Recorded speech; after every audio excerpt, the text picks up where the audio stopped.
just wanted to get, I thought it was the week before we meet Landmarks does, but I'm not sure. So if we can get them to come in April, it would likely be April 15th. Okay, thank you. Okay, everyone, thank you very much for coming. I appreciate it. Welcome, and thank you for participating in the March meeting of Brooklyn Community Board 6. I hope everyone is doing okay. I personally had my first shot almost 3 weeks ago in New Jersey, of all places. One of the benefits of owning two homes. And my second shot is next Friday, so a week from Friday. We'll say a little prayer that I don't have any side effects from that. Some people I hear have terrible ones. Some people I hear have nothing but a sore arm. So we'll go from there. I don't personally have much to report. We're still in a little bit of legal limbo with regard to the Gowanus rezoning. We haven't heard from the judge yet about whether we can move forward with that, and as soon as we do, we will, we will act accordingly. I don't want to make any predictions about what she'll decide, so we'll just sort of go from there. Otherwise, I have had the privilege of working with the people at the Cobble Hill Health Center in my private capacity as a freelance writer to write up some of the stories that they've experienced of keeping residents in contact with their families, either by way of Zoom calls or by what they call gate visits, where they have a heated gazebo in the backyard. And the stories are quite heartwarming. And once they're finalized, we will, Mike will include a link to them on our on his newsletter, because as I said, they're interesting stories, and it's nice to hear a heartwarming story out of a nursing home for a change. So we'll share those with you, and I hope to be doing more of them. I've written 2 of them, and thus far they seem to like them. I have a few changes to make, and as I said, so probably sometime early next week we'll be able to share those with you. And again, it'll take you about 5 minutes to read them, but again, they most of them will put a smile on your face. So and that's something that we all sorely need. I believe we've been joined by Assemblyman Bobby Carroll. So before we go too far, I'm going to give him an opportunity to speak to us for a couple of minutes. Good evening. Thank you so much, Peter, and good evening to Community Board 6. It's wonderful to see all of you, and hopefully you're all well and your families are well. Peter, it's great to hear that you've gotten your first vaccine shot. I know many people who have gotten shots. If you are having any trouble getting a vaccine, please feel free to reach out to my office, especially if you're a person who doesn't have internet access, or somebody who doesn't have internet access. We'd be more than happy to assist folks in trying to sign up for a vaccine. I do know that there is more availability now, just because of the Johnson & Johnson vaccine, as well as the super site at Medgar Evers, which is just for Brooklyn residents. We've been able to get a lot of folks vaccinations, and I really do urge you to go out there and get vaccinated. If you're worried about a vaccination, I am having an event tomorrow evening. Let me find, I think it's at 7 o'clock, but let me double check, with 3 doctors from New York Presbyterian. They are going to talk about the vaccine, ask folks if they have any questions about the vaccine. So please, if you have any questions or concerns, please do come and join me. It's from 6 to 7 p.m. It's a Zoom event. It is on my social media, and I can get Mike and Peter all of the links so they can share it with everybody. I think I retweeted it earlier, Bobby. Yes, Mike is phenomenal in sharing everything that my office does. I must give Mike a hand on that. He puts all of our events in your newsletter and on all your social media. So thank you, Mike. Mike is not so nice to me, though. Every time we play tennis, he beats me, which is really unfortunate. So maybe this spring, Mike will go easy on me on the courts. I'll do. And I would Next actually, week, Bob, I just want to say one thing with regards to your office. I can speak because my mother apparently called your office and had great results getting a vaccine appointment. She insisted she didn't name drop, but I was like, well, you said my last name, but whatever. But the point is that, speaking to Bobby's point, that his office and his staff is super on top of that, because despite my dedication to CV6, I am originally from Windsor Terrace, the 44th and CV7. But what Bobby's saying about his office being on top of that stuff is 100% true. thank you, Mike. We were happy to help your mom. And you don't need to name drop to get help. Look, No, in all seriousness, the vaccines are opening up to starting on March 17th. Front-facing government employees will be eligible. 60 and over will be eligible. Obviously, there are also a lot of other standards. If you have certain comorbidities, you too are able to get the vaccine. So a lot of folks are able. If you're able to get the vaccine because you fit a criteria, get it. I wouldn't, don't delay. If you have an opportunity, I would take it. And the other event that my office will be having is on Thursday, March 18th, and that's a Department of Finance event for tenants and programs that you could qualify if you're a tenant. And that event is from 3 to 4. I believe Mike has shared that with your listserv and on social media as well. Just very quickly about what's going on with the state. Obviously, it is the budget time. This is the most important time of year. We've really got to thank Senator Schumer, Congresswoman Velasquez, Congresswoman Clark, Congressmember Nadler, and Jeffries. The stimulus that was passed today is manna from heaven. I mean, it is going to be so helpful to the state budget, the city budget, the MTA. It is really going to close so many of our budget holes. It's not going to close all of them. And we are going to need to probably raise revenue from the highest earner New Yorkers to make sure that our schools, our mass transit, our roads are fully funded. But it's an unbelievable package, and it really shows that elections do matter. So I really want to thank our congressional delegation. And I must talk about, obviously there's lots and lots of turmoil in Albany around the scandals around Governor Cuomo's the sexual harassment allegations, which I take very seriously and I think are credible, along with his employees, some of his employees deliberately misstating COVID deaths at nursing homes. These are highly serious. And I believe it has become the time that the governor needs to step back. It really has paralyzed the government for the last 3 weeks. I say that with real concern and care, but it's a real huge issue. And so I do want to see the end, the final report from Tish James's office, but it's become a major distraction, and is highly concerning. And I just want to let you all know that. If anybody has a question, I'd love to try to answer it. Sure, one or two. Go ahead, anybody?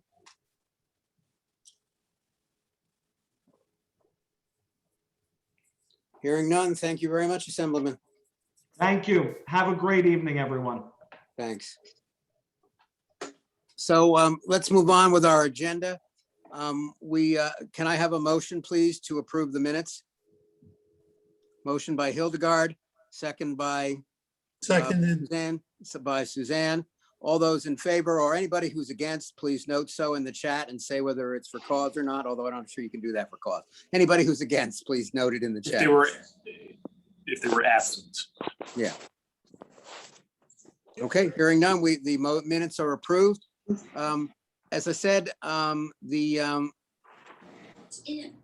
something else I would like to add is that last month we asked if anybody had any suggestions for improving Zoom hearings, I guess would be the thing, presenting matters and gaining input from the public. So if you have some suggestions in that regard and you haven't submitted them yet, if you could please contact our district office and let them know, and give them a brief synopsis of your suggestion. If we need to talk back with you, we'll do so. But not looking to hear from you now, but if you do have anything to contribute, we would really love to have it. So And on that front, I would encourage participation, because I received 4 total, and there were 2 that canceled out what the others said. And everyone seems to be. But I do think that and are we going to come to me now, Peter? Yes. Okay, so on that front, one thing that we did adapt to was at the last meeting, and Ty did a really good job with this. At the Walcott meeting, when we had the public speakers sign on a form, and then they were able to speak, and we were add them as panelists, so they're able to speak just like they would at any other meeting, but and they're on camera and things like that.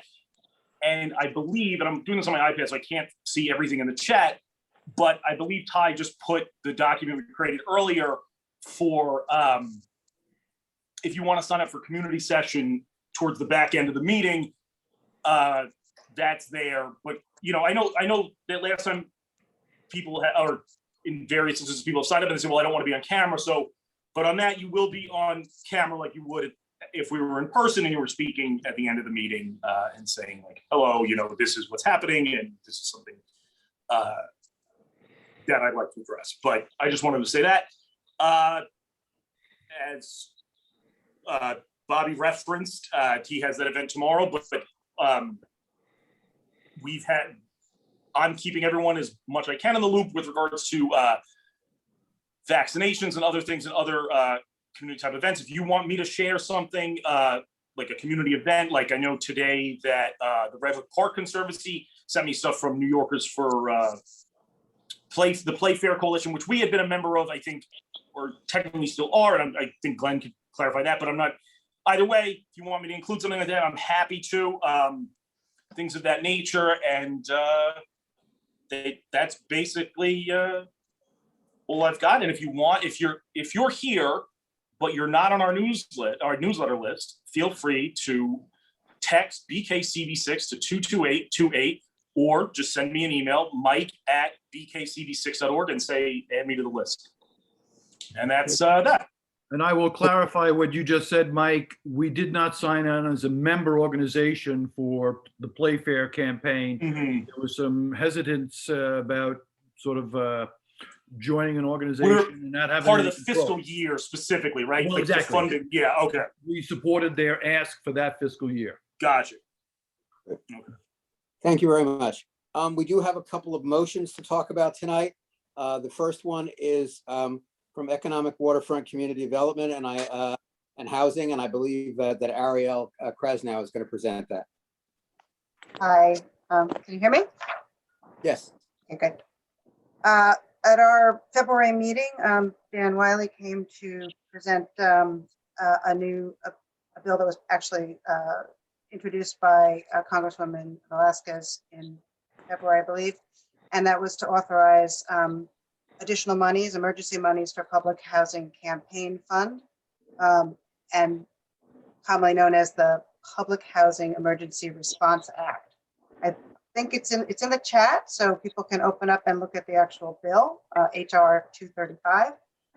We had a lively discussion about the bill, which is for $70 billion nationwide to public housing and HUD properties, and $32 billion of that would come to New York City. The bill has since been introduced into the Senate, and there was a motion to support this bill from the committee. I believe we had a quorum, and it was unanimously approved. Should I go ahead and read it? It's not that long. Yeah, please do, Ariel. Dear Congresswoman Velasquez, thank you for introducing HR 235, the Public Housing Emergency Response Act, to Congress. Brooklyn Community Board 6 is in support of this important bill authorizing emergency funding for critical, long overdue capital repairs to public housing. CB6 joins local elected officials, local community groups, and NYCHA resident associations to endorse this measure for urgently needed funds to improve and preserve safe and livable homes for hundreds of thousands of New Yorkers. The Community Board 6 supported this bill, and in the hopes that federal investment in public housing will continue to gain broad national support and have the greatest impact possible. CB6 recognizes the following issues for consideration as the bill proceeds through Congress towards implementation. Number one, accountability and oversight. The use of funds must be transparent to ensure that the intent and goals of the upgrades, maintenance, and repairs are properly met. Number two, management reforms. With this much needed infusion of capital comes the responsibility to improve the efficiency and sustainability of public housing operations. Number three, capital needs. Public housing residents must be included in the preparation of the scopes of works to be undertaken within each property, in addition to the outside capital needs assessments. Community hiring. In addition to Section 3, requirements for local contracting, the percentage of the workforce, the types of jobs, and the application processes must be increased and strengthened. Most importantly, we recognize that given years of federal disinvestment from public housing, this important bill signals a renewed national commitment to public housing and a need for immediate assistance and action. And that is the motion that we made. As I said, where there was a lot of discussion about the conditions and whether the conditions should be absolute or whether the conditions are just something that we need to take on further within the city and the state once the funding comes through, which is most critical. So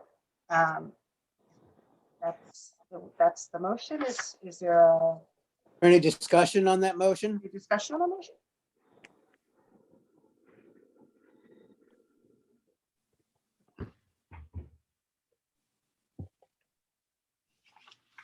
Anyone? Speak now. Hearing none, we're going to call the question and take a vote. If you are against this motion, I ask you to please note that in the chat.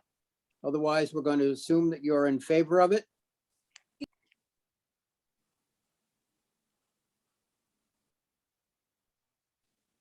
Okay, then the motion passes unanimously. Thank you very much, Ariel. I appreciate it. We also have a motion from land use. Is that Mark that's going to present that, or is it someone else? It's Mark. Okay, Mark, thank you. Hi, Peter. Hello, everybody on the committee. Hello, other participants. 145 Walcott Street is an application to the Board of Standards and Appeals for the construction of a 14-story mixed-use building dubbed by the applicant a model block.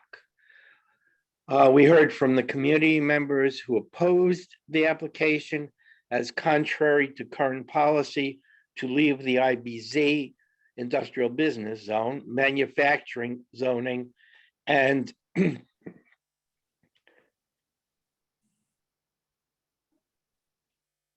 we heard from them saying that they think the project is out of context to the proposed bulk and height requirements, and as well as against the current policy of leaving the IBZ intact. We also heard from others who found it to be a welcome alternative to a last mile distribution facility.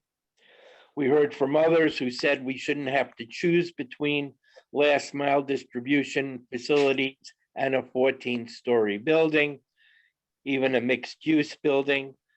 We heard from another group of people who stated that the proposed levels of commercial use and affordable housing were inappropriate or should be changed. But we never got to that since the committee voted to oppose the project by a vote of 11 against and with one abstention. Around that abstention, I myself voted to oppose the project due to my feeling that any change in the character of the Red Hook community should come out of the city planning rather than a BSA application, and should be subject to a more extensive study. So we had a quorum, and in that regard, we came up with a motion, and that motion was an application to the Board of Standards and Appeals under section 7121 of the zoning resolution of the city of New York to permit the building of a 14-story mixed-use development in an M11 zoning district, contrary to zoning resolution section 42-10 at 145 Walcott Street, having come before Community Board 6 Land Use Committee for consideration. It is resolved, with the committee having heard from the applicant, from the community, and the committee board members via Zoom conferencing with a quorum present, that the application is rejected by motion made by Jerry Armour and seconded by Glenn Kelly by a vote of 11 for rejection and one abstention as follows. It is contrary to the public policy that the character of the neighborhood is restricted to an industrial business zone, and this application contemplates the inclusion of residential units. That the buildings within the zone are of far less height and bulk than the proposed building, and the application is contrary to the character of the neighborhood in this regard as well. That inadequate financial analysis was done with regard to the existence of financial viability of conforming uses. And you can see Ty has shared a couple of show and tell pictures of what was proposed. So we have a motion before us, and I've read the motion to you. Show and tell. So you can comment as you will. Great, thank you, Mark. I appreciate that. Does anyone, Ty, can you go back so that I can see the people, please? I apologize.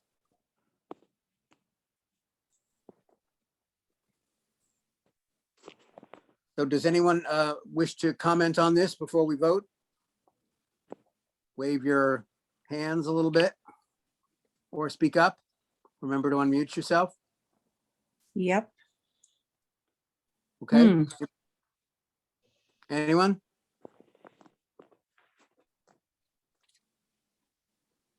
Peter Alec has his hand up. I've got my Okay, hand up. Alec, please go ahead.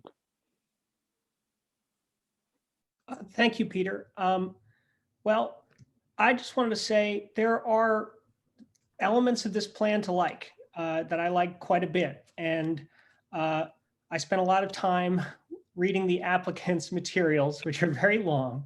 The executive summary goes into great detail about why they believe they are entitled to this BSA variance. But I was left unconvinced that they're entitled to a BSA variance, and would very much like to see a proposal like this come through the ULURP process. As I said, there's a lot to like about this proposal. We desperately need to build affordable housing in our community district. The mixed use character of the proposal is appealing, and having a viable alternative to a last mile facility on this site is especially enticing. So that's why this ends up being a hard decision for me, at least. But I think maybe it's the lawyer in me, but I read those BSA criteria, and I don't see how this variance is needed for an economically viable use on the site, nor how this is the minimum variance necessary to achieve an economically viable use. And for that reason, today I'll be voting no on the application. But I hope to see a proposal, something like this, roughly like this, maybe not all in all the particulars, especially not with regard to the parking element of this site, but before this community board in a ULURP sometime in the future. So thank you, Peter, for letting me say that. Sure. Jerry? Well, I'd like to say, as the maker of the motion, obviously I support the motion, but I think what's important is that we go on record of supporting the IBZ and what it means. In addition to everything that Alex said and that Mark mentioned in his report, I think that we have to take a stand and support small manufacturing businesses. This is the way people get started. And at the moment, we have to protect the IBZ until the city comes up with something that's better than just an IBZ. For instance, in Chicago, you have what they jokingly and sometimes very seriously call a super M zone. It's manufacturing, but it doesn't change. It's manufacturing. It gives small businesses, small entrepreneurs, places to start their business, to grow, and then move on. So in addition to everything Mark said, I think it's important that this is in the IBZ zone and that we do what we can to protect the IBZ until the city comes up with a viable plan for all of Red Hook. We can't start picking at the edges of the IBZ piece by piece by piece, because then we destroy what the IBZ stands for, and to some extent will destroy Red Hook. The thought of having another last mile warehouse there is not very appealing. But as we mentioned at the committee meeting, that if they take what we said at the committee meeting and maybe come back, and if they listen carefully, I think they can come back with something that makes sense and it goes through a ULURP procedure. A variance. And Mark, just one item you read in the beginning of your report. It's under section 7221, not 7121, that we're asked to give the variance. Just an aside. Thank you, Peter. Okay, sorry, Jerry spoke. And somebody asked in the chat, what is an IBZ? It's an industrial business zone. And it's usually manufacturing, isn't it, Jerry? It's manufacturing, but it could also be small distribution, small warehousing, small businesses that are trying to survive, trying to grow.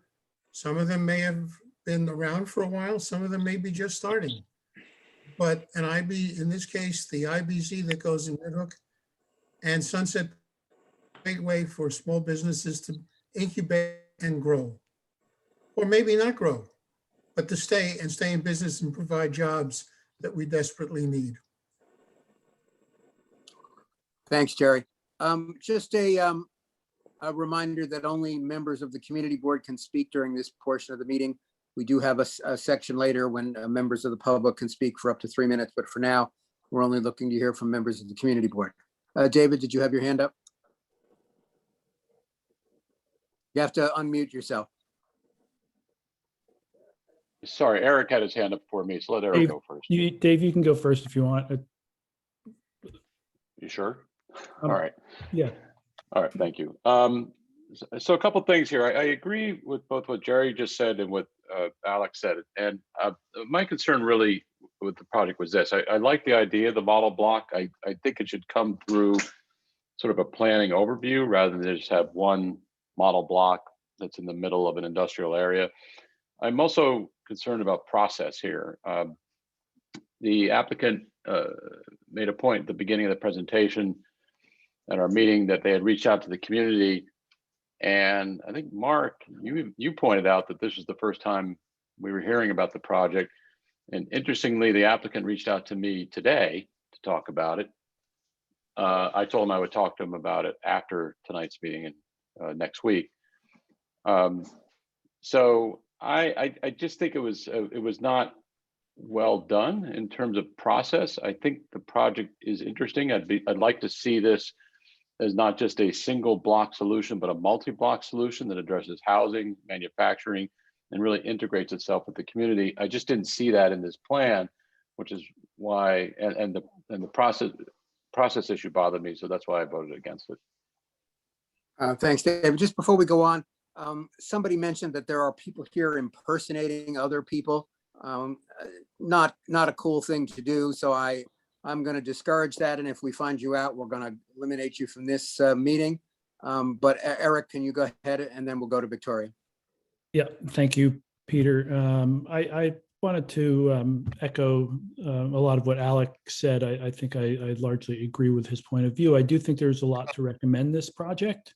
The housing is certainly badly needed, and I do think that creative approaches to integrating manufacturing space into a multi-use project like this might be the way we need to go. The IBZs are having a hard time independently maintaining themselves and growing. And if we think out of the box a little bit and find ways to use the other parts of a project like this to help fund the IBZ, the operation, to make it easier for people to afford that manufacturing space, then maybe that's the way to go.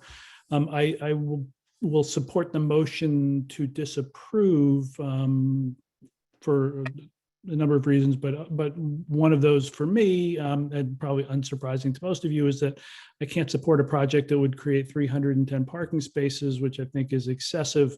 Obviously, it's an issue with the zoning that would be necessary. So I would love to see when they come back to us, if they come back to us on a ULURP application, that they seek a variance on the parking to significantly reduce that. I don't remember the exact number, but 100 or so apartments, a little bit more than 100 dwelling units. There, no matter what the rest of the use is, I can't see any justification for that number of parking spots. So thank you. Thanks, Eric. Victoria, remember to unmute yourself. Unmuting myself, thank you. You know, in theory, I also really love the idea of this project. My real problems with it is being in the IBZ. And to just address what you said, Eric, about the problems with the IBZ, the reason that the IBZs are failing is really because it does not have the support and money of REBNY and real estate developers.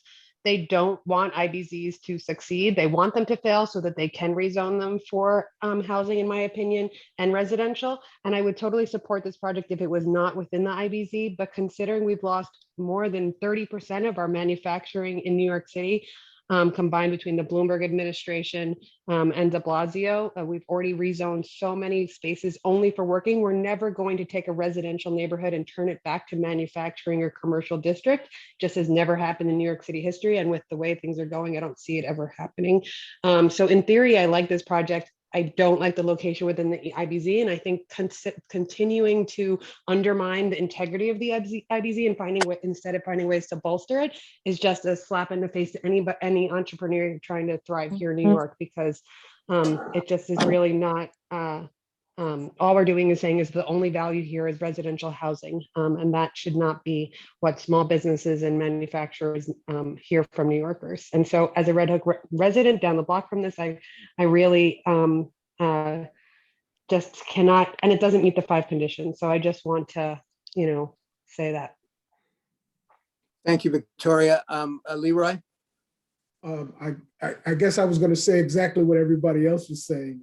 I was around when we were in favor of IBZs, and I think this board has always been on record as being strong for the IBZs, and having this particular development in the IBZ is something that I'm definitely against. Something this size and with this magnitude will start the domino effect, and I think because of the size of this development, I think more community involvement needs to happen in order for something like this to go forward, because it will change Red Hook as a whole. And I think we need to get more people involved in it. I also wanted to mention that our council member, Menchaca, spoke out at the meeting, and he's against it as well. But I think this should go through some sort of ULURP process, community process, where you can have more and more individuals who live here, who live in Red Hook, and also will have an input on how Red Hook should look in the future. And I think by doing it through a BSA application, it doesn't give the community the ample input that it needs in order to be a part of what the future of Red Hook should be. So I'm gonna stop there because I know other people want to speak, and I think everyone else has said everything else. Great. Thank you, Leroy. Glenn, remember to unmute yourself. I provided the second to Jerry's motion for many of the same reasons, supporting the IBZ and also a failure to prove the 5 findings necessary for a BSA application. And I agreed with Mark during the meeting and with Alec now that there's much to like about this proposal. Just it's in the wrong place.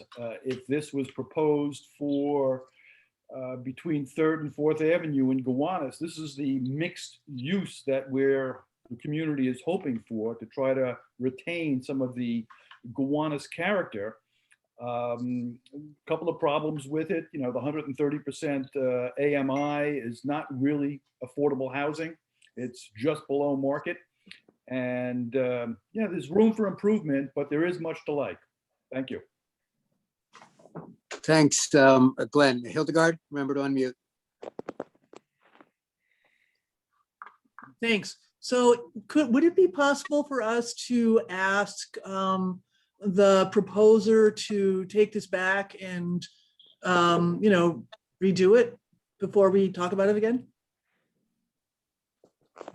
I don't think it's a problem for us to make that request, but we've talked about this before, that it's important also that we go on record. So I think we have to move forward with our motion, but that does not mean that we can't separately communicate with the applicant and say, we liked some of what you were proposing. So, we encourage you to consider doing it this way. So that would not be a problem. But again, so that we can go on record in the time required, we have to move forward with this motion. Peter, let me just add something to what you just said. That was exactly what was told to him after the motion passed. We said there are good points to this. We'd like to see you come back with something different, something better that we could look at and approve. So he already knows our sentiments. He sat through a very long meeting and listened to everything. The developers are well aware of where we stand and where the community stands. So Hildegard, we did that. And while I just want to add one thing, through a BSA application, there's no real guarantee for MIH. That was pointed out to him. And he said, and the developer then said that, well, we would ask BSA to write it in, but in his presentation or any of his written documents, there was nothing that said they would ask BSA to guarantee MIH or to guarantee that those residences would remain affordable. Forgetting about the affordable banding for a moment, if we're going to get MIH, if we're going to do this, we have to guarantee that it's there in perpetuity. And we didn't have that, and we didn't have a guarantee that he would even ask BSA to do it, whereas through ULURP, it must happen. Thank you. Great. Mark? Yeah, just to reiterate what Jerry was saying, we heard from people in the community who wanted them to ask for a further variance with regard to reducing the amount of parking. We heard from people who said that the affordable housing that they were offering was in the wrong banding and inadequate. There are things about this project, even if we accept the other things about the IBZ that are important policy considerations that can be reconsidered by the city, but haven't been. There are other things that make this project not particularly appealing, although there are appealing elements of it, and a mix is in my mind, an excellent thing.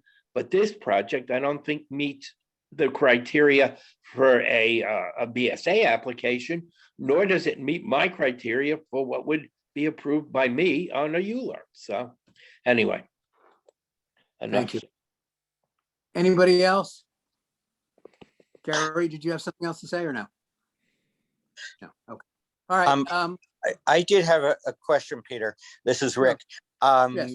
just and very much in support of not chipping away at the IBZ and the slip, you know, it just being the tip of an iceberg. But my question is, with BSA, since community boards are advisory, and often lawyers do a very good job getting the BSA to approve stuff, is there a way we can somehow put some teeth in this resolution so it's not just something that, you know, gets taken and ignored? It's sort of the classic thing with liquor licenses as well. Great, thank you. We could testify at the borough president's hearing, perhaps. Great. Is there a date for that? We can also testify at the BSA hearing if we're going to go that far.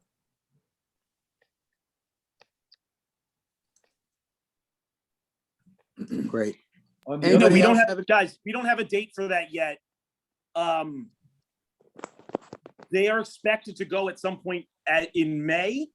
And of course, I'll let the board and community know about that. And I know people are also submitting comments to us, but also directly to BSA in advance of this, in advance of our hearing. And then when they get on the agenda at BSA, they can do it then as well. So we're going to vote. Just a reminder that a yes vote is to disapprove of the application, and a no vote would be the opposite of that. So if you are, we're going to assume you're in favor of this. If you are against it and you are a voting member of this community board, please indicate in the chat that you are against this so that we can record your vote.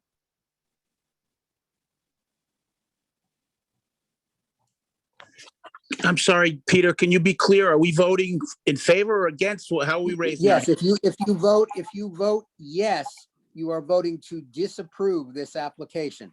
If you vote no, you are saying that you disagree with that and you think the application should be approved. Thank you, Peter.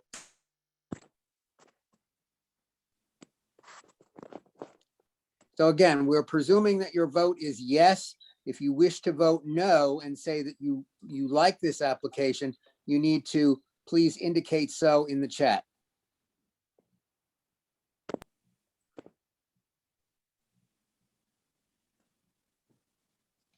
Okay, it appears that I'm not seeing any chat items that say anybody is against. You still have time to note that if you wish, but we're going to move on. And also to remind people that because Hildegard is abstaining, because of the fact that we only allow community board members to speak during community board meetings, and this is not our rule, this is the city's rule. We remind you that committee meetings are when we seek community input. So you have to keep an eye out for committee meetings where these items are considered. Anyone can speak at a committee meeting for or against an item that's on their agenda. So I just remind you that those of you, who had comments on this, the time to make those comments on this and any future issue is at the committee meeting where the item is considered. So we're going to move on to hear reports from elected officials. The first one I see is Dan Wiley, so we're going to go with him. Remember to unmute, Dan. All right, I think I successfully unmuted. Thanks everybody. Dan Wiley from Congresswoman Nydia Velasquez's office. Of course, the House passed the $1.9 trillion COVID-19 stimulus package. And the Congresswoman is going to hold on Saturday, this Saturday, the 13th, at 1:30 p.m., a small business and nonprofit town hall showcasing the American Rescue Plan. Of course, the Congresswoman Velasquez is the chair of the Small Business Committee. So she was able to work in a number of things, and there are improvements to the program. There's some improvements we would have liked to have had that the Senate edited out thanks to somebody in West Virginia, but and the bird rule, but there still are improvements to it. So you can learn more about that on Saturday at 1:30. I don't have a flyer for that yet, but I will be sending that around. Additionally, there are some good things in there for, besides New York, schools, families, workers, small businesses, to the tune of, $100 billion for New York State. There's also for Puerto Rico a long fought battle to have the earned income tax credit and the child tax credit applicable to Puerto Rico for a change.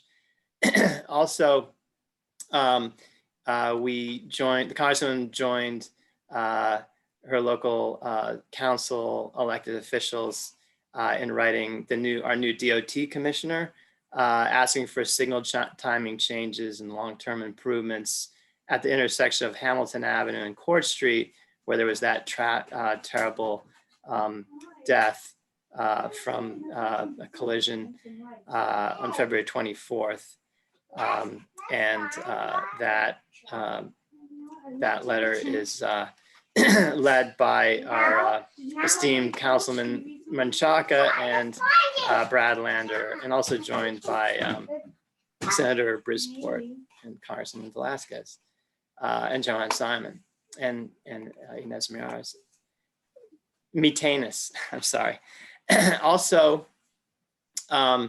we have, I want to thank you guys for supporting the Congresswoman's Public Housing Emergency Response Act.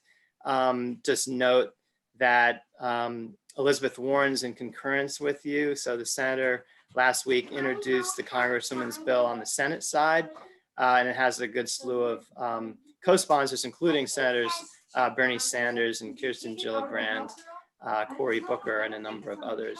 But the Congresswoman definitely agrees with you on need for greater accountability, oversight, and efficiency for NYCHA, and that public housing residents themselves should be consulted on priorities and scope of work. We're actually working with residents to look at the scope of work for the Sandy work happening currently, for instance. And she's also introduced legislation to beef up Section 3 local hiring.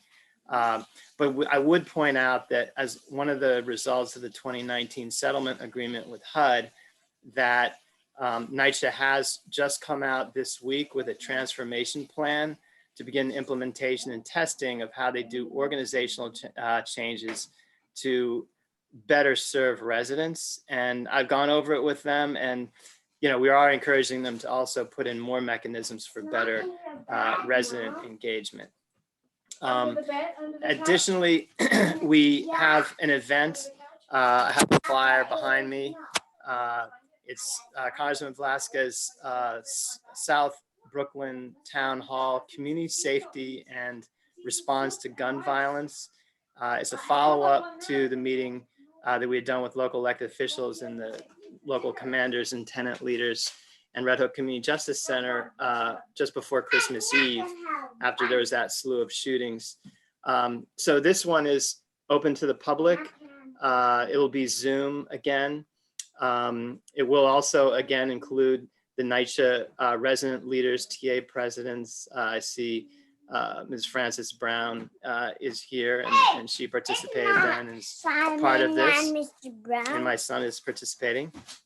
And it really goes across from Red Hook houses to Gowanus, Wyckoff Gardens, and Warren Street.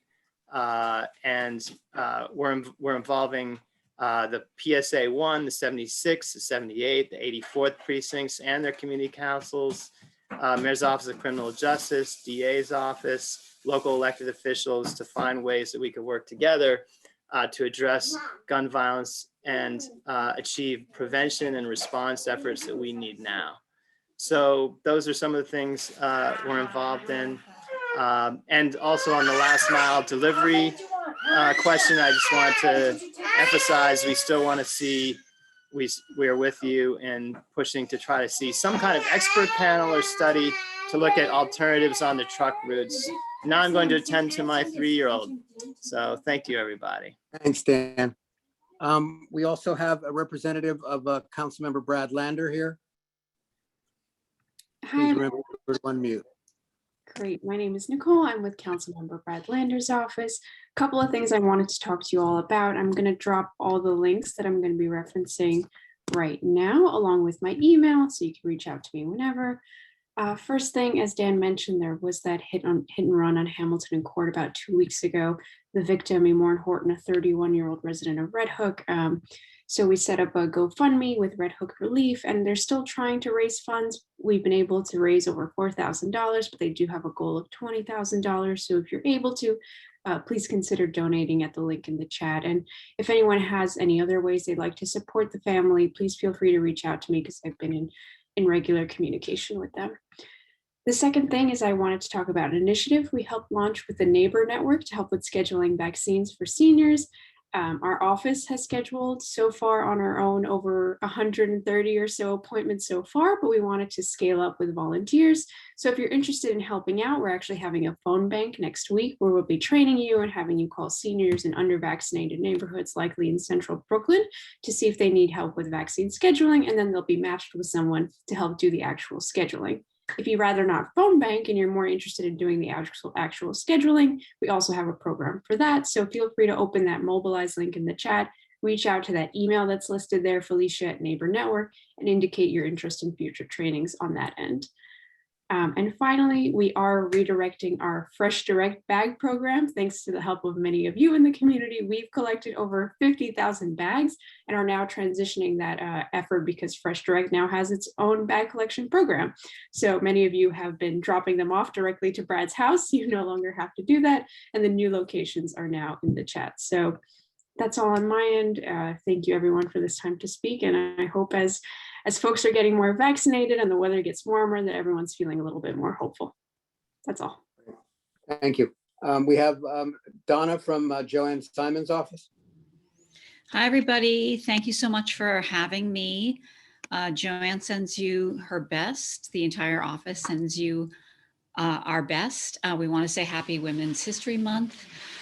Celebrate the accomplishments of incredible women, some of whom are right in this Zoom room, and people who are represented here. We are looking forward to unveiling the statue of Justice Ruth Bader Ginsburg, another Brooklynite, this Friday on Flatbush Avenue, and we hope that everyone goes and visits that. In terms of the vaccines, I love the idea of doing a phone bank, Nicole. I think that is the best thing ever. So thank you so much for providing that service to the community. Also, I'm not sure that it's big news today, but the vaccines were opened up to the 60 plus population as of today. Not everywhere is offering them yet, but as of the 17th, as Bobby Carroll referred to earlier, all providers of vaccines will be required to vaccinate the population of 60 plus, regardless of other types of comorbidities, et cetera. So we have heard from some of the pharmacies, et cetera, that that the best time to get those appointments, which tend to fill up quickly, is to get up really early and get online or get on the phone. And we recommend to people who are doing that themselves and looking for those appointments that you get up between like 6 a.m. and 7 a.m. and get that taken care of, because we want to see you all vaccinated. We want to see everybody healthy. So one announcement from Joanne in terms of legislation, her bill to ensure that people who are incarcerated are screened for dyslexia and other reading disabilities if they don't have a GED or a high school diploma has passed in the Assembly. And this is a great thing because people who are incarcerated have higher rates of dyslexia, and we need to identify it so that they can get the support that they need and be more successful upon reentry. So it's really a social justice issue. It's not a criminal justice issue. And we thank everyone in the community for their support of this as well. There's some nursing home legislation that was introduced in the Assembly today that is a result of what we saw in the nursing home situation here in New York. There's a suite of bills. There's about 5 or 6 bills that are designed to increase the protections for the residents themselves, for the family members, and to make sure that in the event of a public health emergency, that the right types of care, as well as the right types of alerts to the family members and the caregivers, are all in place. If you want any more information about that, we'd be happy to share that with you. So there's also a COVID, I think the mayor's office is probably going to talk about a COVID memorial event coming up on the 14th of this month, to honor everyone who is lost, every New Yorker who is lost as a result of COVID. Heights and Hills is offering an event that is going to teach people about how to care for their aging loved ones. There's a taxpayer event, the rights of taxpayers during COVID, that Brooklyn A is going to be sponsoring. I can put this link in the chat as well. And that's kind of the update for us. I'll put my email address and some of these links into the chat, and I'm happy to see everybody. And I join Nicole and everyone else in hoping for a much more hopeful spring for all of us. Thank you very much. I believe we also have Donald from Scott Stringer's office here. Yes. Hi, everyone. Good evening. I'm sure you're used to seeing Taika Haraguchi from our office. She has taken leave for the next couple of months, so I am temporarily filling in for her. So I wanted to introduce myself to everyone. I've been in touch with Mike, who I also want to echo the Assemblyman's comments from earlier. Very helpful and very responsive. So thank you, Mike, for that. I really appreciate it. So I wanted to give you all a couple of updates as well. Myself, I also serve as the Staten Island Borough Director for the Comptroller and cover other parts of Western Brooklyn and Southwest Brooklyn. So a lot of territory on my plate, but as always, I will definitely do my best to attend as many meetings as possible. And Mike has all my contact information as well if any board members need it. Two updates on our end from a couple of weeks back, actually. I'm sure most folks are aware that the Comptroller is tasked with giving the final stamp of approval to any contract that the city enters into, including emergency contracts. And this is a really important process because we thoroughly vet all of these contracts when they are delivered to us from respective city agencies before we formally register them. And if there are issues, we send it back to the city agency. And this, as I mentioned, it's an important process. And at the beginning of COVID in March of last year, the mayor signed an emergency executive order that revoked our authority to register emergency contracts. And in the years since, the city has entered into over 1,200 emergency contracts totaling over $5 billion. And this has been done without any oversight that is charter mandated by our office. So over the course of this pandemic, especially over the last couple of months, we have been immensely vocal that we believe the mayor needs to revoke this executive order immediately because we have a charter mandate to protect taxpayer dollars. And we have heard very concerning stories both within our office, and I know there's been a lot of reports in the press as well and in the public forum about a lot of emergency contracts that the city has entered into over the last year, totaling, tens of millions, hundreds of millions of dollars, and the vendors were not able to fulfill those obligations. So it's very concerning on our part that the city has entered into billions of dollars worth of contracts, and we have not been able to give any oversight to that. So we've really been beating the drum, and we really hope that we will be able to regain that authority to thoroughly vet those contracts. And then a second and last thing, excuse me, just today, actually, our office released an analysis for FY20 spending in the City Department of Corrections. And this is a city agency that is actually on our annual agency watch list, which is something that we put various agencies on when we see soaring costs and persistent underperformance. And they've been on the list for actually 4 years in a row. And this analysis, we found that on average yearly, over $447,000, is spent per year on every incarcerated individual, which is a staggering and very concerning amount of money. And this has actually been a 30% increase over the last year. And it's more than doubled since fiscal year 2015. And a reminder, that's $447,000 per person. Just as a reference, the average CUNY tuition in the city of New York is around $7,000. So as we have said for many years, and we've highlighted once again, this is an immensely concerning spending pattern. And if we are spending nearly $500,000 on a single person to be incarcerated for a year, then we are doing something terribly wrong as a city. And it makes us redouble our efforts to really redirect resources when we need to stop investing so much in incarceration and try to actually prevent incarceration by, investing in treatment, increasing safety even within jails, and ultimately helping people succeed once they leave jail and re-enter the communities that they recognize. So it's a very concerning statistic that we saw, but it is part of a pattern that is, not surprising yet very unfortunate within DOC. And last but not least, I lied. I have a third thing coming up next week for Women's History Month. The comptroller is going to be hosting a panel with A Better Balance called The Crisis of Care. And we are going to have expert panelists from various industries talking about the connection between work, family, and caregiving balance within the COVID era. So that is taking place next week on Tuesday, March 16th at 6 p.m. Via Zoom. I will post a link in the chat to RSVP for this event. Of course, it is free to the public, and we invite everyone to join if you were able to. Thanks so much. Appreciate it.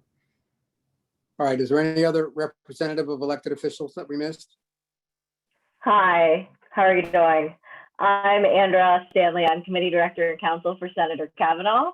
I know you all are accustomed to my colleague Greer Mayhew being with you. Unfortunately, he had a scheduling conflict, so I mentioned I would be happy to cover as I was planning on dropping into this meeting in a personal capacity anyway. We don't have any updates on the community end. We are still assisting constituents with unemployment issues. If you need any assistance, please do reach out to us directly. I will put Greer's email in the chat, as he is a more useful point of contact in our office. On the legislative side, we have moved two significant pieces of legislation out of the Housing Committee in the past 2 weeks. S2742, which is the COVID Emergency Rental Assistance Program, and S2804, which is the Housing Access Voucher Program. 2742 sets up a program to administer the $2.5 billion plus in rental assistance that will be coming to New York from the Federal Emergency Rental Assistance Program, both the December allocation and the allocation that was passed, I guess, today and will be signed on Friday.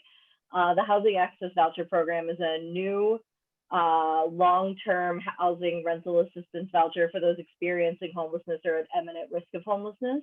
It will be a long-term voucher to help families become or remain stably housed. It is a much more efficient solution than funding shelters, as paying rent on an apartment, even at fair market rent, is still a lot lower, still a lot cheaper than paying shelter costs. And I also just wanted to mention that today, the Senate passed S2191, which the Assembly already passed thanks to Assemblywoman Warner, which is a bill that would require every hospital and nursing home in the state to establish an antibiotic stewardship program, and requires relevant healthcare workers to be properly trained to ensure that they are knowledgeable in the appropriate use of antibiotics and the hazards that overuse and misuse of antibiotics cause. This legislation is intended to reduce the development and spread of antimicrobial resistant bacteria and infections in humans, and preserve the effectiveness of medically important antimicrobials for treating disease in the future. So that was passed today in the Senate. It has already been passed in the Assembly, so we hope it should be delivered to the governor soon. But that's all we have. Thank you. Okay, any other representatives of elected officials that we missed? Hearing none, we have community session. We have Tammy Peterson from IKEA, and Tammy, you have up to 3 minutes to speak, and please remember that to unmute yourself.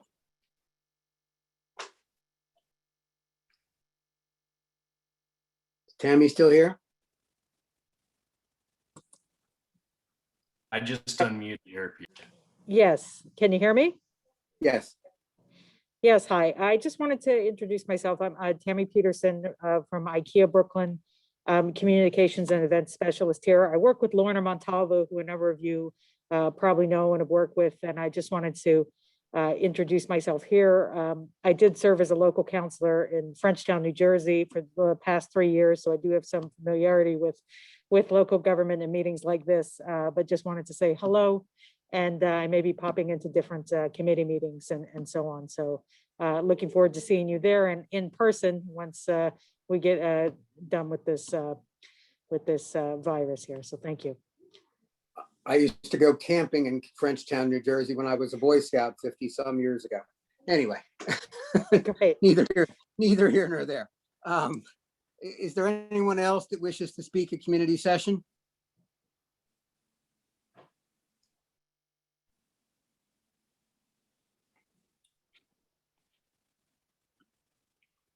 Chaim Gross from NYC 2030 District.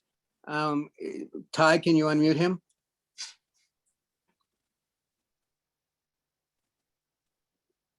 Wait, no. He didn't sign up.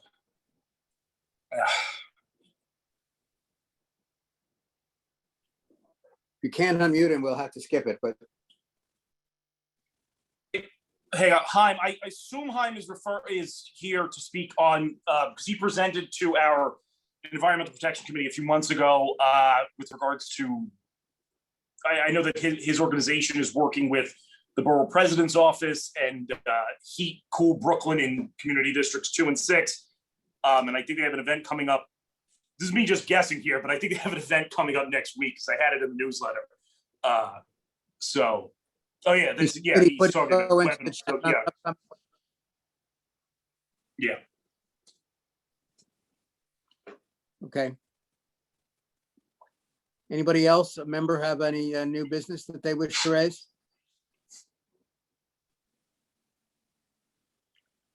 Hearing none, I thank you all for participating. We look forward to seeing you again in April. Peter, let me just jump in for 1 second there. Sure. Just because I meant to thank Viviana for translating the meeting from English into Spanish tonight. Also, thank you to Michaela Alderson and Jason Reichel for helping as Zoom co-hosts along with Ty and I tonight. So thank you as always, and back to Peter. So again, thank you all for participating. We look forward to seeing you again on the second Wednesday in April. And we appreciate your participation and we encourage you. And again, if you have any ideas for improving Zoom hearings, a couple people posted in the chat. If you have any of those ideas, please pass them on to Mike in our district office so that we can try and see if any of those suggestions are worth implementing as we seek to improve our hearings. I certainly hope that perhaps by September, when we reconvene after our summer break, that we might perhaps even be able to be socially distant. I know Karen just made it. Karen Blundell just spoke in the comment section. She signed up. I know there seems to be a little confusion on this, that she signed up for community session with the issue of the 145 Walcott Street application, but those like the public comment portion for that is at the committee level. That's why we're just going to people that wanted to talk about other business. That's the business portion of the meeting with regards to our business/review portion of the meeting. I just want to clarify for that. And I'm seeing part of the chat in that sense. And several people had posted about our decision on Walcott Street. And I will say that I think the summation of our concern is that it's an industrial business zone. And as a result, we did not think it was an appropriate application for that location. And I think that was sort of the locus of a lot of our concern about it. I don't want to speak for the committee, but I think that was certainly the focus of what our concern was. So again, thank you all for coming. We truly appreciate it. And we look forward to seeing you at our meeting in April. Peace, love, and many shots. Or many vaccines, excuse me. Take care, everyone. Good night. Good night, everybody. Yeah, please no